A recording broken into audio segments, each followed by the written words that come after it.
വഴിയാത്രക്കാരായ മനുഷ്യർക്ക് മാത്രമല്ല ദൈവങ്ങൾക്ക് പോലും രക്ഷയില്ലാത്ത നാടാണിത്.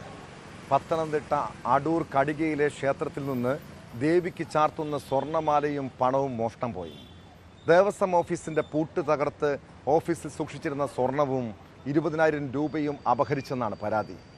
മേൽശാന്തി പുലർച്ചെ ക്ഷേത്രം തുറക്കാൻ എത്തിയപ്പോഴാണ് മോഷണ വിവരം അറിയുന്നത്. സംഭവത്തിൽ കേസെടുത്ത പോലീസ് വിശദമായ അന്വേഷണം ആരംഭിച്ചു.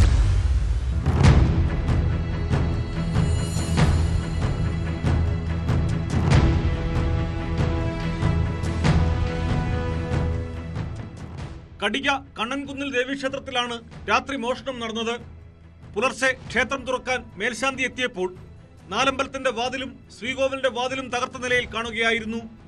തുടർന്ന് പരിശോധിച്ചപ്പോഴാണ് വിഗ്രഹത്തിൽ ചാർത്തിയിരുന്ന സ്വർണ്ണമാല മോഷണം പോയ വിവരം അറിയുന്നത്. ദേവസ്വം ഓഫീസിന്റെ പൂട്ട് തകർത്ത് ഓഫീസിൽ സൂക്ഷിച്ചിരുന്ന സ്വർണ്ണ നെക്ലസും 20,000 രൂപയും അപഹരിച്ചു. ഇന്ന് രാവിലെ 6 മണിക്ക് വന്നപ്പോൾ മേൽശാന്തിയും മാനേരും കൂടെ ചേർന്നാണ് ക്ഷേത്രം തുറക്കുന്നത്.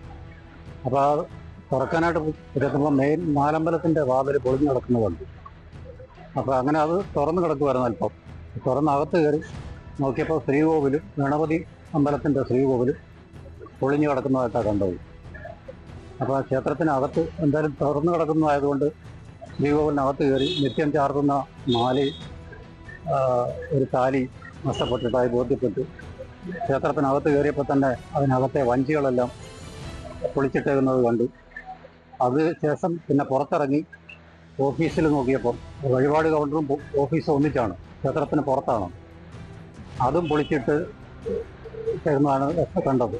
കാണിക്കവഞ്ചികളും കുത്തിത്തുറന്ന് പണം കവർന്നു. മോഷണം മൂലം വലിയ നാശമാണ് ക്ഷേത്രവസ്തുക്കൾക്കുണ്ടായത്. സ്വർണവും പണവുമായി 2.5 ലക്ഷം രൂപയോളം നഷ്ടം വരുമെന്നാണ് കണക്കാക്കുന്നത്.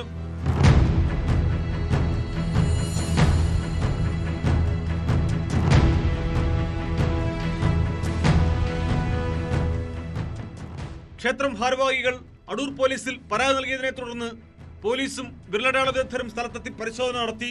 ക്ഷേത്രങ്ങൾ കേന്ദ്രീകരിച്ച് സ്ഥിരമായി മോഷണം നടത്തുന്നവരെയാണ് പോലീസ് സംശയിക്കുന്നത്. 12 വർഷം മുമ്പും ഈ ക്ഷേത്രത്തിൽ സമാനമായ രീതിയിൽ മോഷണം നടന്നിരുന്നു.